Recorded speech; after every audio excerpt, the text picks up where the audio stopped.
I know where there's some, right here in the hall, clerk. No, Molly, not in there. I have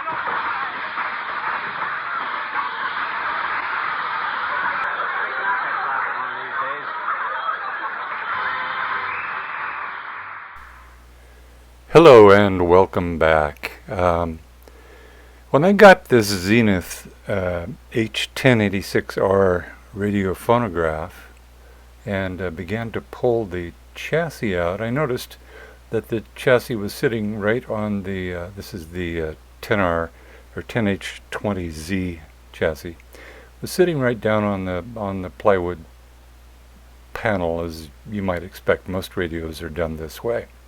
But when I pulled the radio out of the chassis out of the cabinet, I discovered these pancake-looking things. You'll see here in a second, hopefully.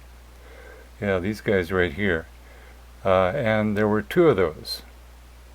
Then I wasn't real sure what they were, but it became obvious immediately that they actually are cushions that the chassis sits on to protect the chassis from vibration, harmonic vibration. So I had to undertake recreating them because I couldn't find a source very quickly for them. So I decided to make my own. So the original cushions are, I presume, rubber. It's hard to say for sure. 1950, 1949, 1951. The remarkable thing to me is they're still fairly pliable. They give when you give them the squeeze test. So what I decided to do is use silicon mold making compound to create a mold of the other one. I have two, and it's been curing in here for a couple of days. So we'll take this apart and see how it's turned out. And if you haven't seen this process before, there are tons of videos on how to do it in YouTube land. I have one somewhere out there in my backlog of how I make them. It's basically build a box, put a clay bed in it, put the thing you want to capture the mold of in there, then pour this stuff over the top. And the silicone is really quite remarkable. The biggest risk, of course, is getting it to separate from the object, but generally silicon only wants to stick to itself. So it usually comes apart pretty easily. Now I don't want to tear that blue center there is the equivalent to this hollow space in here. So I want to make sure I don't tear that. So I'm going to give that a little nudge with a pencil, I guess, just to make sure that it's pulling away from the edge of the rubber, the original piece. And then we'll see if it wants to work. Yeah, they're very nice. Okay, I've captured the original in a mold, in a reverse. Need to do a little flashing trimming here. But that now will serve as a mold for two more of these. Which, interestingly enough, if you squeeze this, the density is almost the same as this. And this is really tough stuff. It doesn't just fall apart. You have to work at tearing it apart. So what I'm going to use to make the replacements of these is this product from called Amazing Mold Rubber. I think it's actually an Aluminite company. It might come up, it looks like it will come up a bit pink.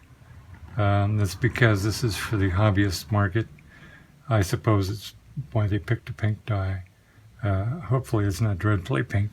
The good news is it'll be under the radio chassis, so no one will know it's there until the next person comes along and takes the chassis out. So let me get ready, and I'll trim the flashing off this, and we'll proceed. While I'm on the subject of silicon rubber, I thought about making replacement parts, these, with just plain silicon. It's like you'd squirt in your window or door to seal the weather out. And this will work. The problem is this volume of silicon will take about 4 days to cure, which means to make 2 of them, it would take me about 8 days to get a couple of cushions. And I don't want to wait 8 days. So this stuff, according to the box, cures in 3 hours. 2 to 4 hours, I should say. And even if it's 1 day, it's still better than 8 days. So that was the reason I picked this stuff. Now all we have to do is see if it'll work. The first thing I need to do, now that I have most of the flashing off, is spray some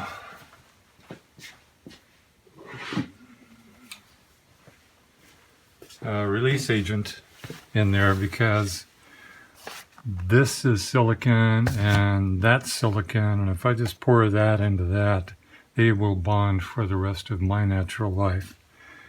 So you need to put release in between so that this silicon will come off this silicon. So I'm going to trim this up a bit more, spray it, and then mix up some new stuff, and we'll pour our first mold. Okay, when you get this straight from the store, well, let's back up a minute. There's a base, and then there's the activator or catalyst. And in the case of this product, it's 10 to 1. They've made it pretty simple. You can do it by volume.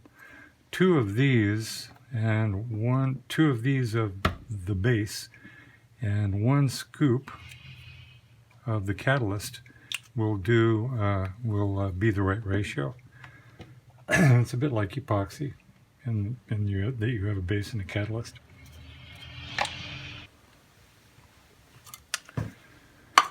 So the process is to put 2 of these into a larger container, and then add the 1 measuring cap full of the catalyst. So I'll pour the base into the small container. Try not to make a mess.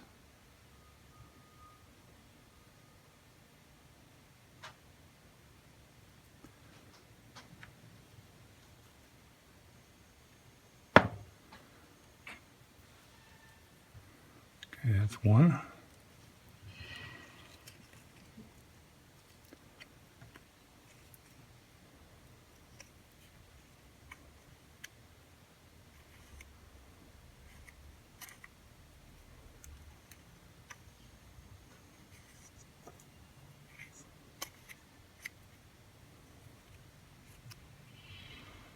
Okay. Stuff is really sticky too, by the way. And here's number 2.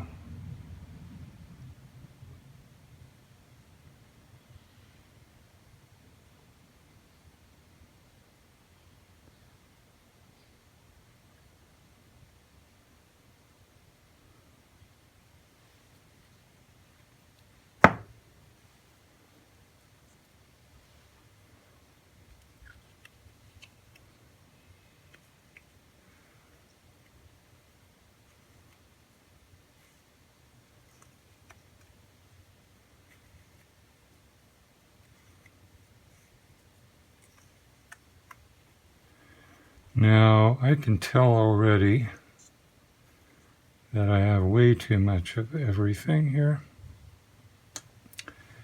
But live and learn, right? I'm going to have way more silicon, the final version of the silicon, than I can possibly use in that volume. So I'm going to end up throwing away a chunk of it.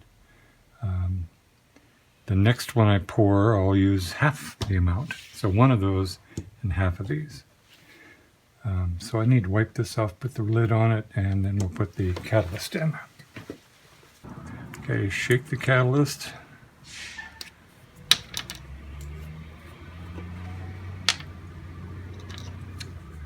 And add a capful.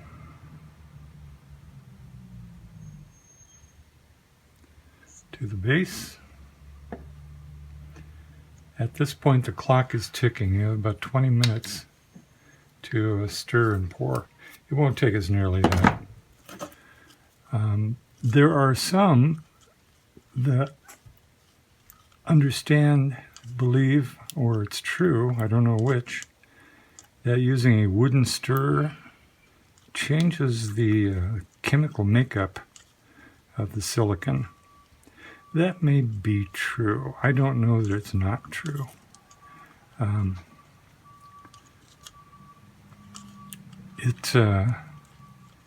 If it does, it won't be noticeable to me, I don't think.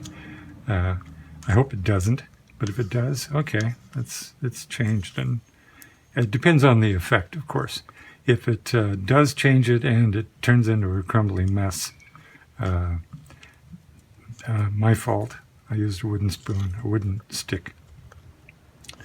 I don't think it'll be that big of a change, if there is a change. And the instructions don't say anything about not using wood. I have read it in other places, but I'm not terribly concerned about it. When you do this, you have to keep scraping the bottom of the container and the sides just to make sure that it's all the catalyst is evenly distributed throughout the base. And that's looking pretty good. The color is consistent. You look for color streaks, which is why they dye this. In some cases, well, like this one, the dye is blue. In other cases, the dye is pink. So in this one, it's a white base with a slightly pink catalyst. And when you're stirring, you look for streaks. And if you don't see any streaks, you're probably done. I've been doing this for a couple of minutes now, and it looks pretty good to me. So I'll scrape the stick off one more time.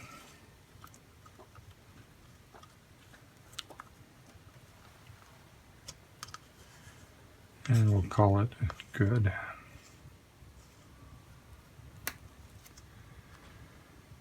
Now in pouring the new silicon, well, first of all, you'll notice big air bubbles coming up out of that. That's perfectly normal. If you wanted to do this and come out with something that was absolutely bubble-free and visually perfect, you'd use a compression tank to make the bubbles really, really tiny. I don't care. It's going to be under the radio chassis as long as it has structural stability. It doesn't matter to me whether there are some air bubbles ending up in the final product. So what you do is you hold it as high as you can and put as small a stream in there as you can, which reduces the number of bubbles. And you let the silicon fill for itself.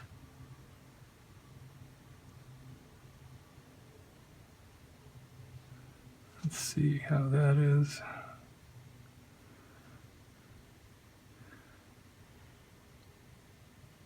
You don't try to push the silicon into the corners or anything.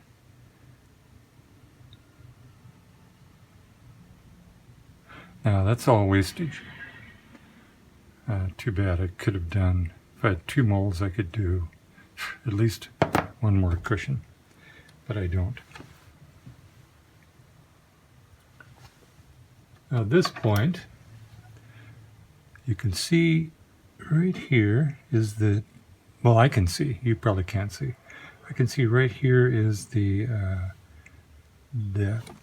plastic that makes up that center shaft hole. I want to make sure there are no bubbles around there. There are little ones. The ones on the surface you can just pop with a pin. I've got too much material here, but I think I'll leave it and trim it off when it cures. Yeah. So what we do now is we leave that for 3-4 hours and then come back and see how it turned out. Okay, here are our originals. Here's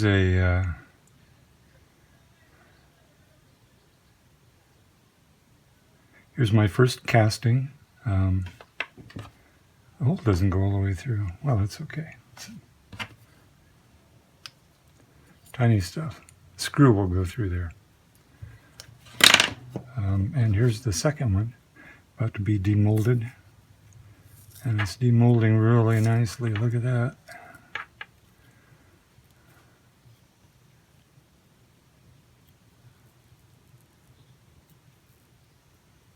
Now what I don't want to do is pull too hard and tear this piece off my mold. And there's the second one. Also needs a hole. But again, that's where the bolt will pass through. So we have 2 new chassis months to go with the 2 old ones. The new ones are a bit softer, as you might expect. These are from 1951.